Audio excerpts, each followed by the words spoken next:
Então abra a tua Bíblia agora, na primeira carta aos Coríntios, 1 aos Coríntios, capítulo 11,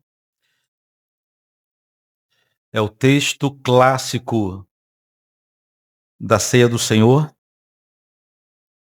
Eu vou ler a partir do versículo 17 até o 34. Diz assim a palavra de Deus. Nisto, porém, que vos prescrevo, não vos louvo, porque vos ajuntais não para melhor, e sim para pior. Porque antes de tudo estou informado haver divisões entre vós, quando vos reunis na igreja. E eu em parte o creio. Porque até mesmo importa que haja partidos entre vós, para que também os aprovados se tornem conhecidos em vosso meio. Pois vos reunis no mesmo lugar, não é a ceia do Senhor que comeis. Porque ao comerdes, cada um toma antecipadamente a sua própria ceia. E há quem tenha fome, ao passo que há também quem se embriague. Não tendes, porventura, casas onde comer e beber? Ou menosprezais a igreja de Deus, e envergonhais os que nada têm? Que vos direi? Louvar-vos-ei? Nisto certamente não vos louvo. Porque eu recebi do Senhor o que também vos entreguei. Que o Senhor Jesus, na noite em que foi traído, tomou o pão. E tendo dado graça, o partiu e disse: Isto é o meu corpo, que é dado por vós. Fazei isto em memória de mim. Por semelhante modo, depois de haver ceado, tomou também o cálice, dizendo: Este cálice é a nova aliança no meu sangue. Perdão. Fazei isto todas as vezes que o beberdes em memória de mim. Porque todas as vezes que comerdes este pão e beberdes o cálice, anunciais a morte do Senhor até que ele venha. Por isso, aquele que come o pão e bebe o cálice do Senhor indignamente será réu do corpo e do sangue do Senhor. Examine-se, pois, o homem a si mesmo, e assim coma o pão e beba o cálice. Pois quem come e bebe sem discernir o corpo, come e bebe juízo para si. Eis a razão porque há entre vós muitos fracos e doentes, e não poucos que dormem. Porque se nós julgássemos a nós mesmos, não seríamos julgados. Mas quando julgados, somos disciplinados pelo Senhor, para não sermos condenados com o mundo. Assim, pois, irmãos meus, quando vos reunis para comer, esperai uns pelos outros. Se alguém tem fome, coma em casa, a fim de não vos reunirdes para juízo. Quanto às demais coisas, eu as ordenarei quando for ter convosco. Vamos falar com Deus. Pai amado, muito obrigado pela leitura de tua santa palavra mais uma vez aqui nessa manhã. Agora nós clamamos pela iluminação do Espírito, nos fazendo entender a tua palavra, a tua vontade revelada nas Sagradas Escrituras. Permaneça conosco, ó Deus, em nome de Jesus. Amém.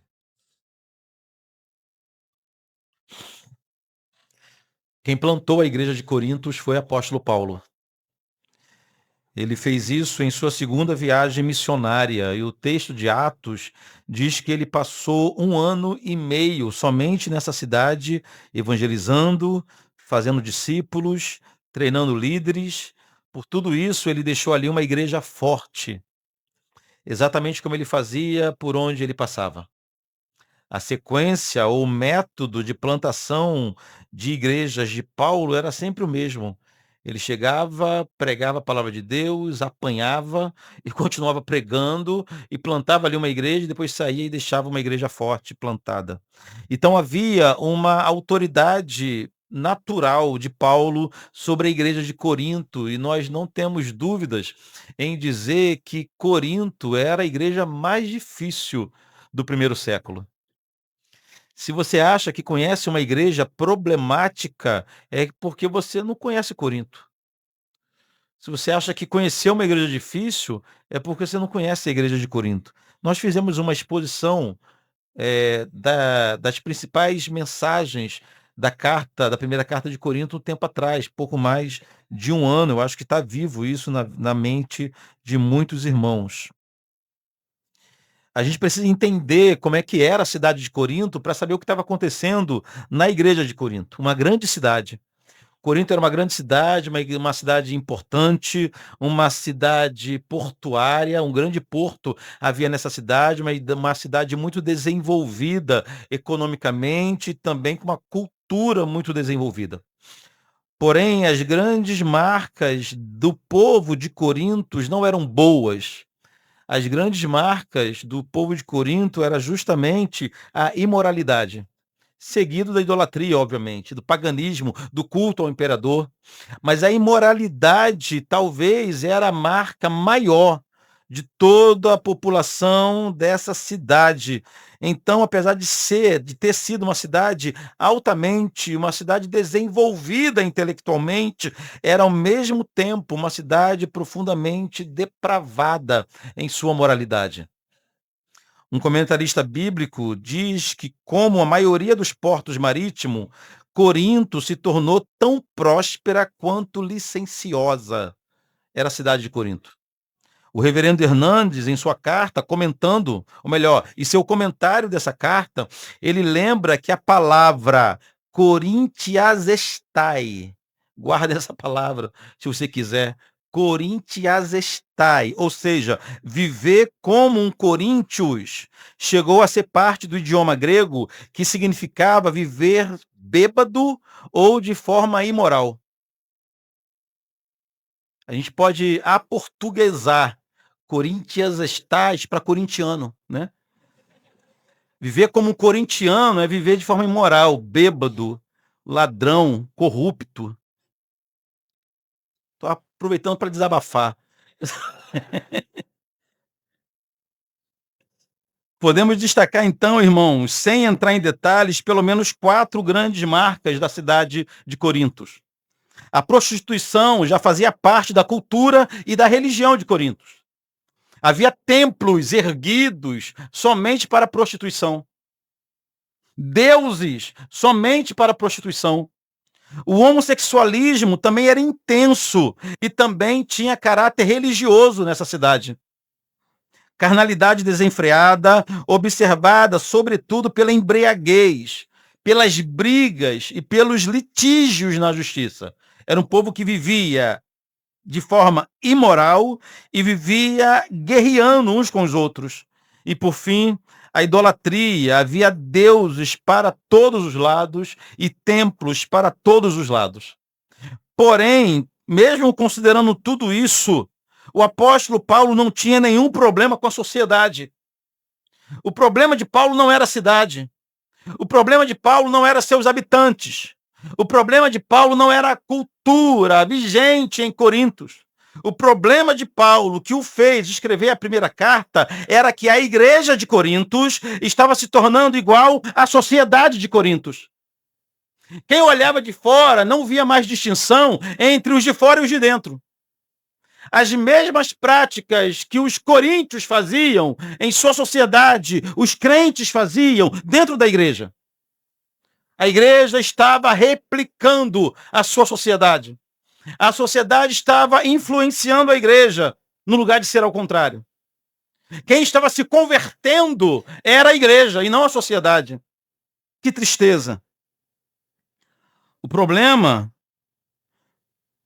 era que isso estava destruindo uma igreja que nasceu saudável, plantada pelas mãos do grande apóstolo, do grande missionário.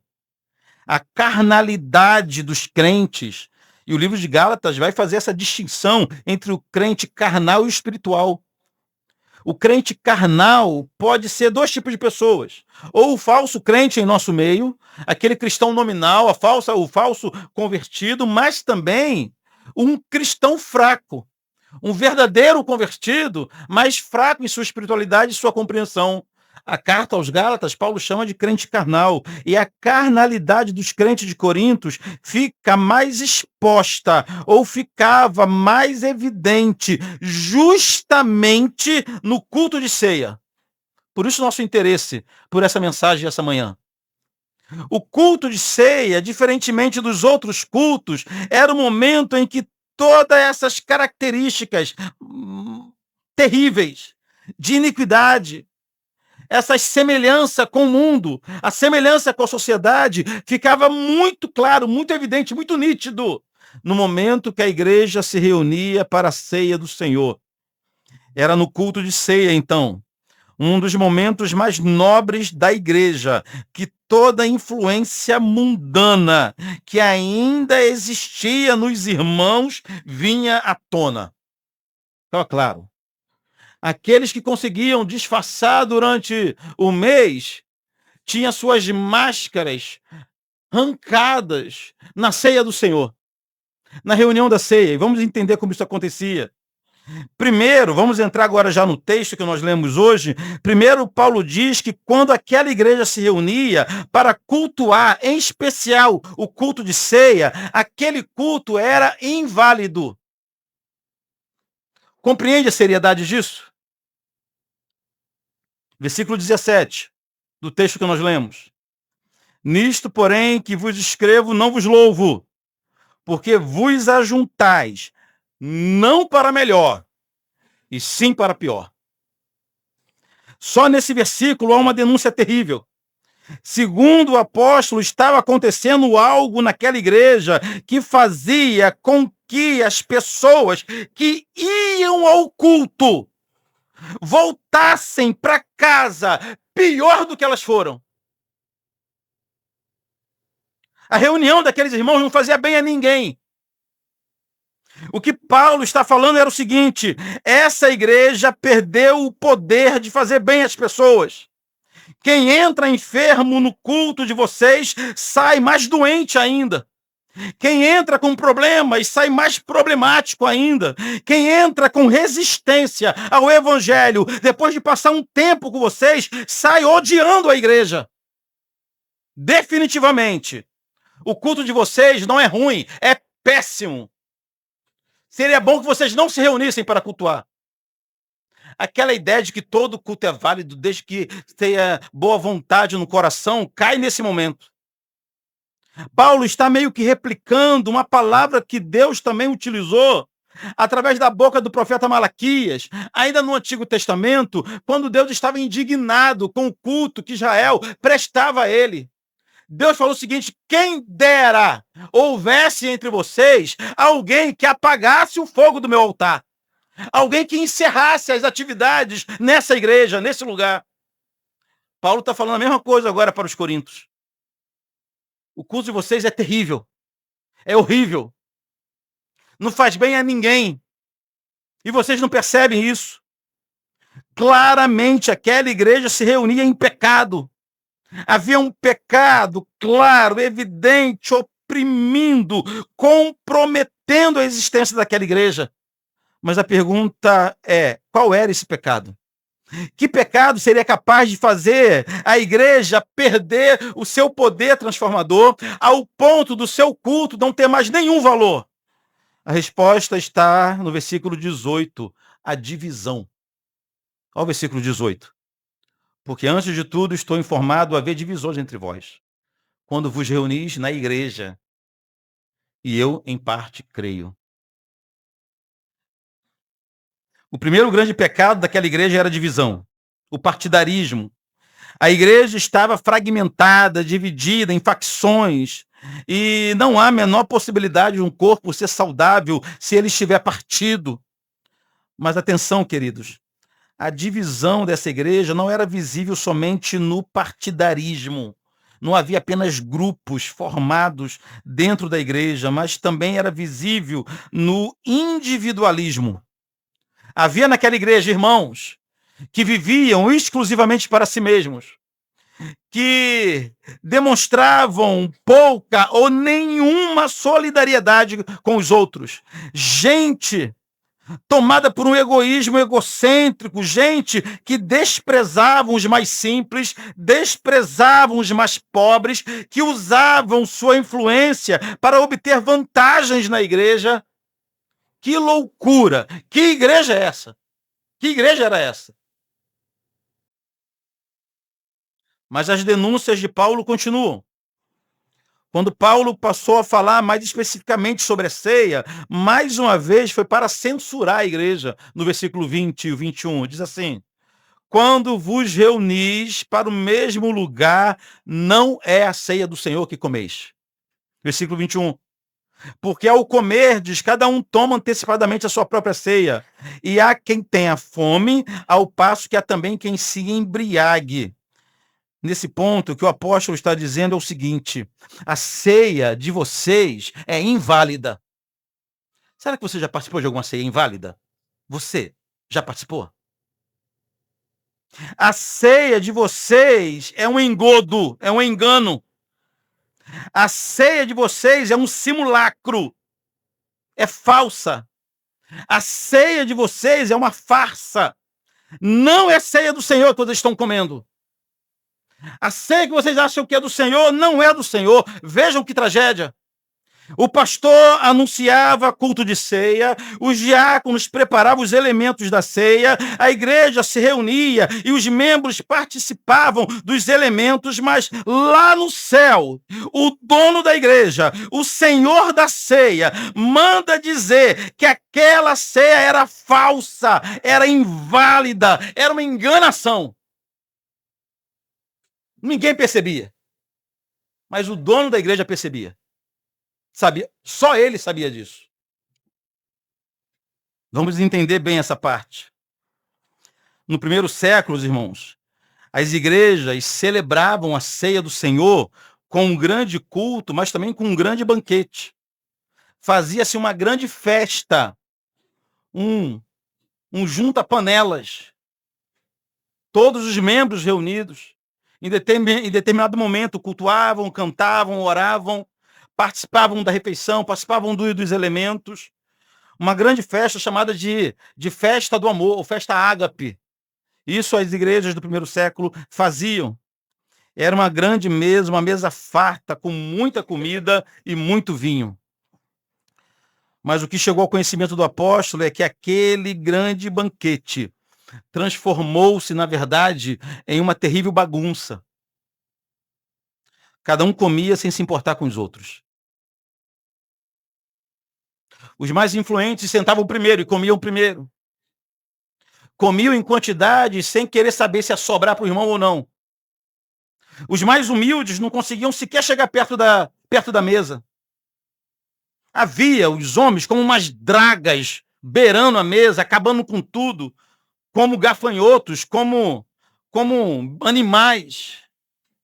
Perdia-se todo o senso de solidariedade, de comunhão diante da mesa.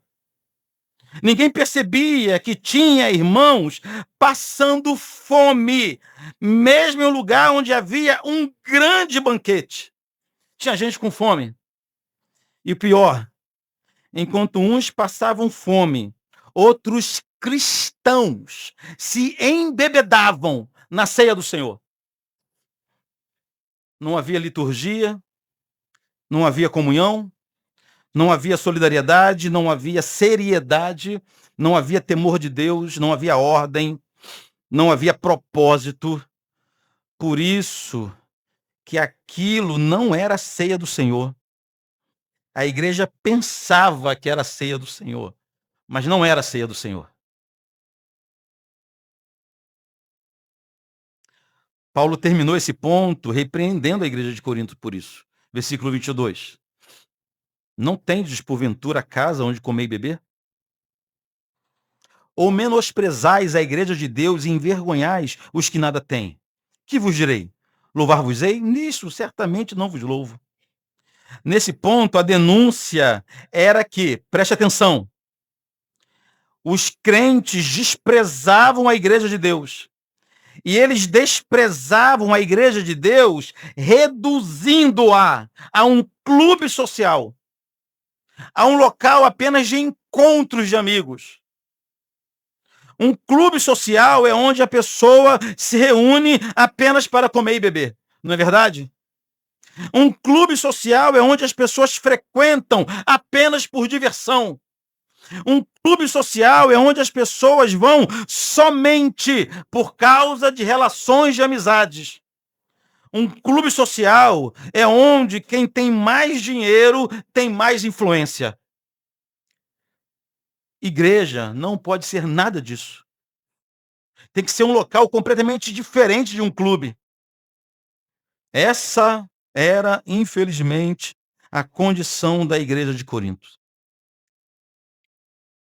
Por isso as palavras do apóstolo são tão duras. Vocês deixaram de entender o que é isso aqui. Vocês gostaram tanto desse lugar que vem só por causa das amizades, dos relacionamentos, dos benefícios, do status. Queridos, seguindo, depois dessa forte exortação, Paulo passou agora sim a dar instruções mais específicas sobre a ceia do Senhor. Versículo 23. Porque eu recebi do Senhor o que também vos entreguei. Perceba que antes de começar a comentar sobre a ceia, ensinar sobre a ceia, Paulo deixa claro que tudo que ele falaria dali para frente não saía de sua cabeça, não era criação dele. Ele estava apenas replicando aquilo que ele recebeu de Deus. Abri um parênteses aqui. Do pastor, do pregador, de quem ensina a igreja, não se espera criatividade nem imaginação, mas apenas fidelidade. Fecha parênteses. Paulo passou a ensinar à igreja o verdadeiro sentido da ceia do Senhor. Versículo 23 e 24. Porque eu recebi do Senhor que também vos entreguei, que o Senhor Jesus, na noite em que foi traído, tomou o pão e, tendo dado graça, o partiu e disse: Isto é o meu corpo, que é dado por vós, fazei isto em memória de mim. Paulo está conduzindo a igreja a um retrospecto, a voltar à história. Está conduzindo a igreja até a cruz do Calvário, até o sacrifício de Jesus, até a noite em que Jesus instituiu um cerimonial para que seus discípulos jamais esquecessem o seu santo sofrimento. É isso que Paulo está fazendo. Primeiramente, Paulo lembra do pão que foi partido, que foi despedaçado pelas mãos de Jesus. Esse pão partido era para lembrar como Jesus sofreu no seu corpo. O pão despedaçado, o pão partido, aponta para esse sofrimento físico, verdadeiro, real, que nosso Cristo teve que padecer. Paulo lembra primeiro do pão. Jesus participou do pão. E foi Jesus quem deu uma ordem dizendo: fazer isto em memória de mim. Depois de lembrar do corpo, Paulo lembra do sangue. Versículo 25. Por semelhante modo, depois de haver ceado, tomou também o cálice, dizendo: Este cálice é a nova aliança no meu sangue. Fazer isto todas as vezes que o beberdes em memória de mim. Paulo está lembrando que Jesus pegou um cálice, um copo de vinho, e falou o seguinte: esse cálice é o da nova aliança. Obviamente apontando para o seu próprio sangue que seria derramado na cruz do Calvário. Não é que o cálice em si, o vinho em si, seja o símbolo, a marca, o instrumento da nova aliança. Não, o instrumento da nova aliança é o sangue de Jesus. É que o cálice aponta justamente para o sangue de Cristo. O sangue que foi derramado para que nós tivéssemos agora uma aliança com Deus. Deixa eu te explicar, se você não está familiarizado a esse discurso, a essas expressões, eu vou tentar te explicar da seguinte forma: havia uma inimizade entre Deus e os homens.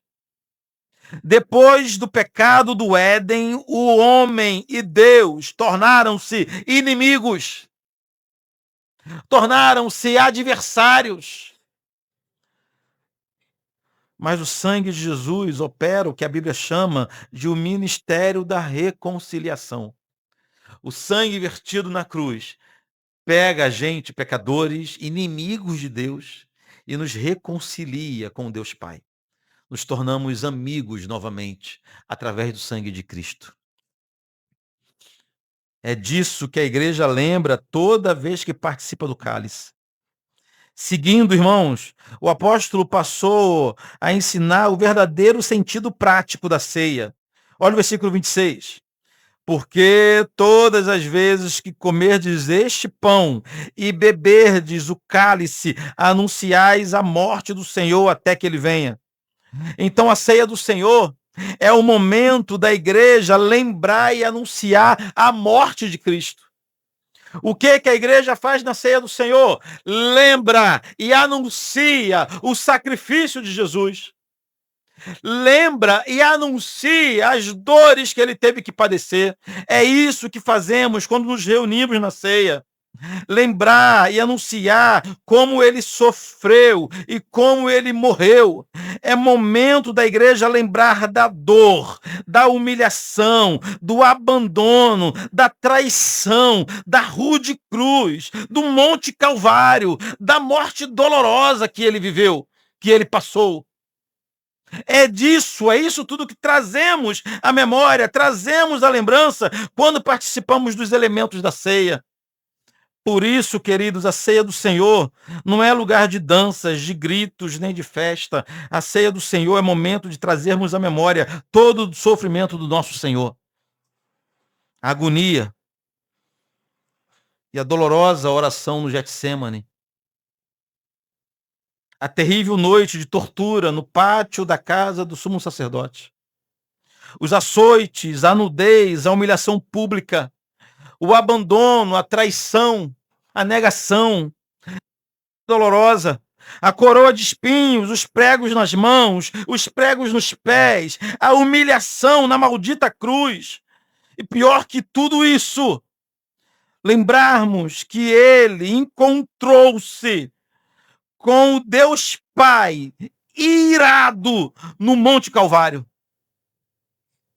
O pior sofrimento de Jesus não foi a via dolorosa, não foi o peso do madeiro, não foram os açoites, não foi a vergonha, a nudez.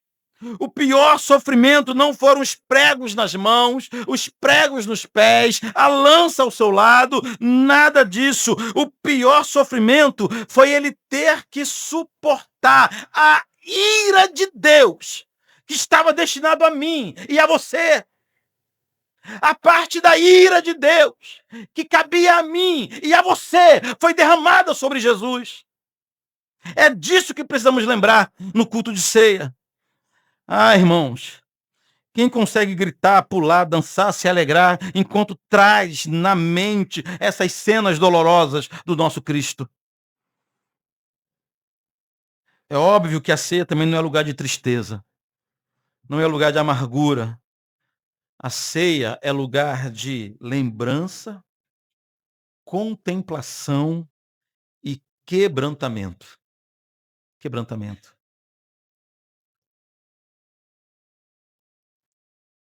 Eu não vejo como é possível alguém conhecer todos esses fatos, trazer à memória todos esses fatos e não tomar posição ao lado de Cristo definitivamente.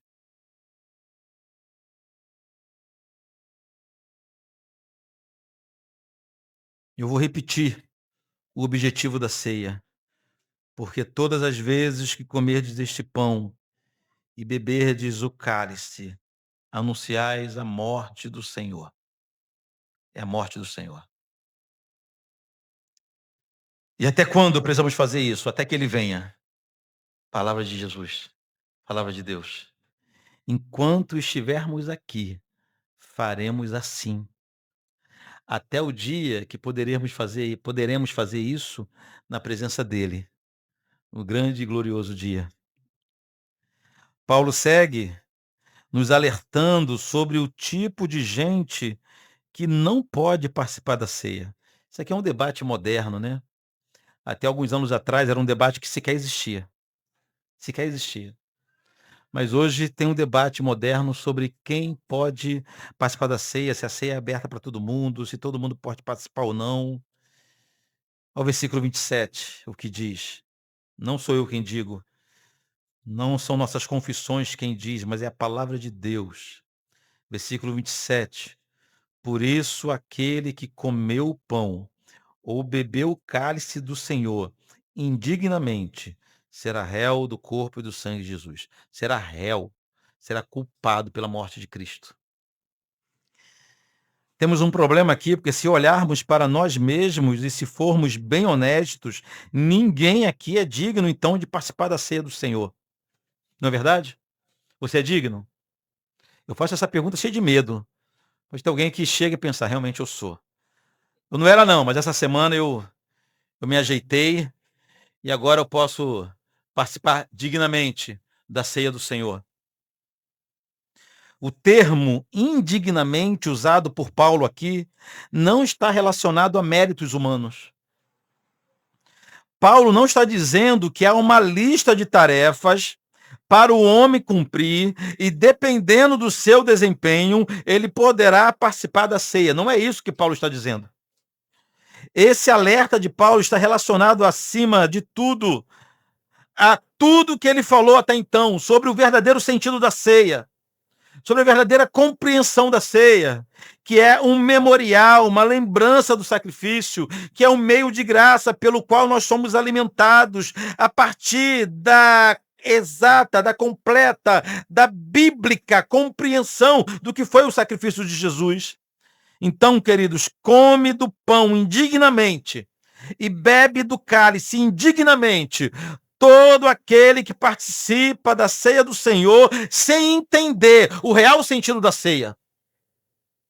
Ou seja, que não entende o sofrimento de Jesus, que não entende a morte de Jesus, ou entende de forma errada o sofrimento e a morte de Jesus, essas pessoas não são bem-vindas à mesa do Senhor. Quantos crentes não entendem o sacrifício de Cristo ou entendem errado o sacrifício de Cristo? Infelizmente, há milhares e milhares. Tem gente que acha, por exemplo, que Jesus morreu para fazer a gente feliz. Essas pessoas não são bem-vindas à mesa do Senhor. Não compreende corretamente o que é a ceia. Tem outros que acham que Jesus morreu porque defendeu os mais pobres em Israel. Essas pessoas não são bem-vindas à mesa do Senhor. Não compreende corretamente, biblicamente, o que é a ceia. Vejam o que a Bíblia diz sobre a morte de Cristo.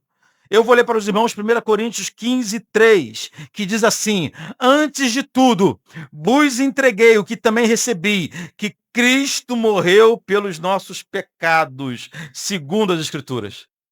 Por que Cristo morreu? Só houve um motivo para a morte de Cristo: o meu pecado e o teu pecado. 1 Pedro 3,18 diz assim: pois também Cristo morreu uma única vez pelos pecados, o justo pelos injustos. Falando da gente. Ou seja, então, quem é indigno de assentar à mesa do Cordeiro é aquela pessoa que não entende o verdadeiro sentido da ceia e da morte de Cristo. Mais adiante, Paulo repete esse mesmo alerta no versículo 29. Pois quem come e bebe sem discernir o corpo, come e bebe juízo para si. Esse é o versículo que quem é cristão de berço, sempre foi aterrorizado com esse versículo, em especial nos cultos de ceia.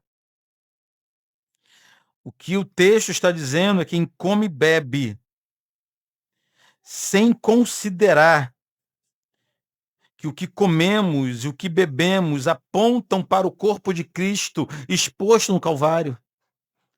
Quem come e bebe sem discernir o corpo, sem entender o corpo de Jesus exposto na cruz do Calvário, come e bebe para a própria condenação. Ainda há um outro ponto que precisamos considerar. A Bíblia também diz que a igreja é o corpo de Cristo. Então, quem come e bebe sem discernir o que é a igreja, come e bebe juízo para si. Podemos botar o versículo exatamente assim. Quem acha que a igreja é algo irrelevante e participa da ceia, come e bebe para a própria condenação. Quem acha que a igreja é algo ultrapassado e participa dos elementos, será réu do corpo e do sangue de Cristo.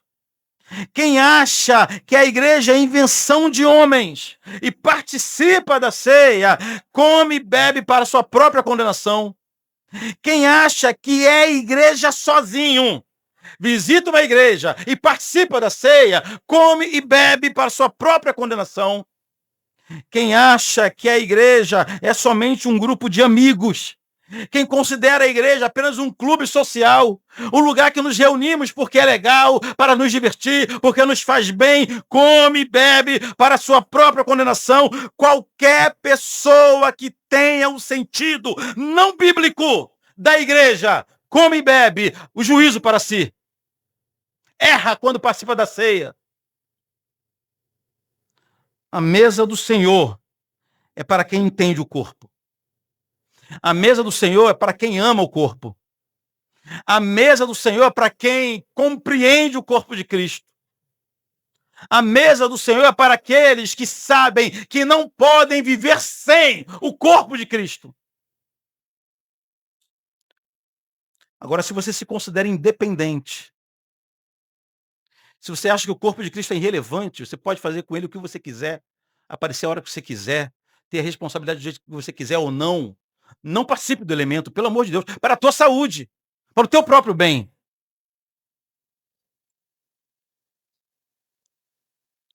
Algo tão sério que Paulo segue ensinando que há pessoas adoecidas e espiritualmente mortas na igreja, porque estão participando da ceia do Senhor indevidamente. Versículo 30. Eis a razão porque há entre vós muitos fracos e doentes, e não poucos os que dormem. Dormir aqui só pode ser uma metáfora, uma figura para uma morte espiritual, né? Um congelamento espiritual, uma falta de saúde espiritual dentro da igreja. Talvez esteja aqui uma das maiores tragédias da igreja moderna. Não conseguimos imaginar a quantidade de irmãos que há anos participam da ceia do Senhor sem entender o seu real significado. Pensam que estão se alimentando, mas estão adoecendo a cada dia, a cada mês que participa da ceia. Não estou falando que eles estão perdendo a salvação, não. Não estou falando isso, não. Não estou falando que não são crentes de verdade. Não estou dizendo isso. Paulo está escrevendo para uma igreja. Paulo está escrevendo essa carta para uma igreja, que lá os primeiros versículos da primeira carta aos Coríntios, ele chama essa igreja de igreja de Deus. Os santos em Cristo. É para essa igreja, igreja de Deus, os santos em Cristo, que Paulo está alertando para crentes que estavam participando da ceia do Senhor indevidamente, sem exata compreensão, estavam doentes e não sabiam por quê. Conhece alguém assim? Ah, pastor, entra ano e sai ano, eu continuo a mesma coisa. Eu não melhoro, não evoluo na minha fé. Eu não crio músculos espirituais. Eu não consigo compreender. As batalhas que eu lutava 20 anos atrás são as mesmas de hoje. Não há maturidade, não há amadurecimento. Pelo contrário, parece que são eternas crianças no meio da igreja. Conforme escreveu o escritor aos Hebreus, pessoas que já deveriam ser mestres em nosso meio, dado o tempo que estão na fé, necessitam ainda do leite racional, como crianças. Por quê? Pela falta de compreensão do que é a igreja. Possivelmente por participar da ceia indevidamente nesse sentido. Nesse sentido. Uma tragédia. Mas há esperança, mesmo para você. Versículo 28. Examine-se, pois, o homem a si mesmo, e assim coma do pão e beba do cálice.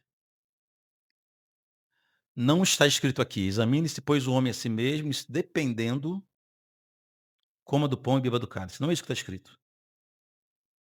Está escrito, examine-se a si mesmo, e coma e beba. Examine-se a si mesmo, obviamente não está falando apenas de um autoexame para ver se há pecado não confessado, não resolvido. Por muito tempo a gente aprendeu apenas isso, não é verdade? Faça um autoexame para ver se há algum pecado que você não resolveu, alguma pendência não resolvida. Isso é verdade também. Não brinca com o pecado. Isso é verdade também. Mas fica muito óbvio pelo contexto que o examine-se a si mesmo está relacionado a você fazer um exame da consciência para saber se você entende corretamente o que é a igreja e o que é o sacrifício de Jesus. Se a tua compreensão é bíblica ou não. Se não é bíblica, converta a sua compreensão. Aprenda hoje. Não deixe para estudar depois. Sai daqui, pastor, eu vou verificar se é verdade, eu vou estudar, eu vou entrar para um seminário, eu vou me especializar no assunto, eu vou ler outros autores. Eu estou te lendo a palavra de Deus. Eu estou te explicando a palavra de Deus. Converta o seu coração, a sua mente, a sua compreensão hoje. E coma, irmãos. E beba, meus irmãos. Em paz com Cristo, em paz com Deus. Mas não deixe passar a oportunidade de alimentar a sua alma com a ceia do Senhor. Resumindo o que nós aprendemos hoje, a ceia do Senhor, então, não pode ser apenas um memorial. A ceia do Senhor não pode ser apenas uma lembrança, ainda tem isso. Uma das críticas feitas ao movimento batista é que a ceia do Senhor, que antes era um memorial, tornou-se uma vaga lembrança. Não pode ser assim.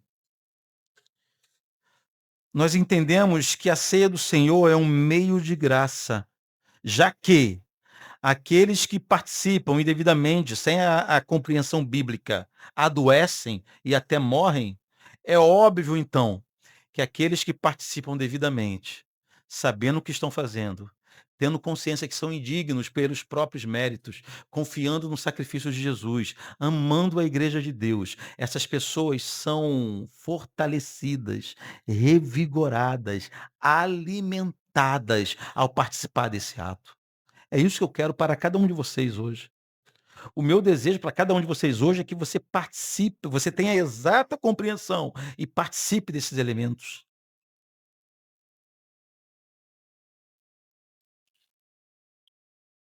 A ceia do Senhor para lembrarmos de sua dor e do seu sofrimento, sobretudo da ira que era nossa, ele levou sobre si. Celebramos ou celebraremos a ceia do Senhor até que ele venha. Todo aquele que entende o sacrifício de Jesus na cruz, que reconhece que é um pecador, que reconhece que necessita de um grande Salvador, que compreende que a igreja do Senhor não é apenas um ajuntamento de pessoas e que vive sob o senhorio de Cristo, em comunhão com uma igreja, é bem-vindo à mesa do Senhor, exatamente da forma que faremos agora. Amém? Pai querido, nós queremos consagrar especialmente esse momento ao Senhor. Nós reconhecemos que nós somos indignos, não temos mérito algum. E nós chegamos aqui à sua mesa contando unicamente com a justiça de Jesus que foi imputada a nós.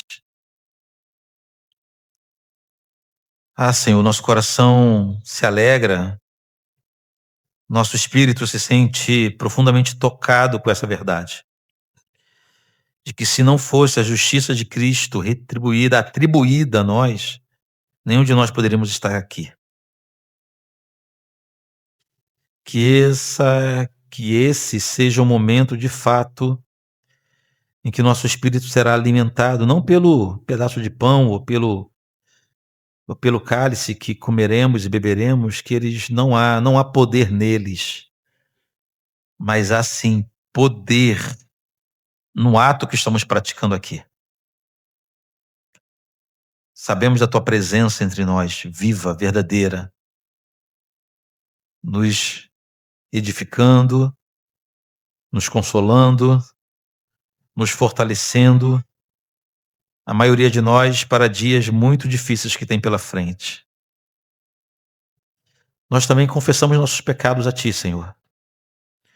O Senhor conhece cada uma de nossas iniquidades e eles nos vêm à memória agora. Pai amado, nesse momento, o nosso coração acusador e o diabo acusador nos traz à memória cada uma de nossas iniquidades. Mas nós confiamos somente no sacrifício de Jesus. Esteja conosco aqui, ó Pai. Em nome de Jesus.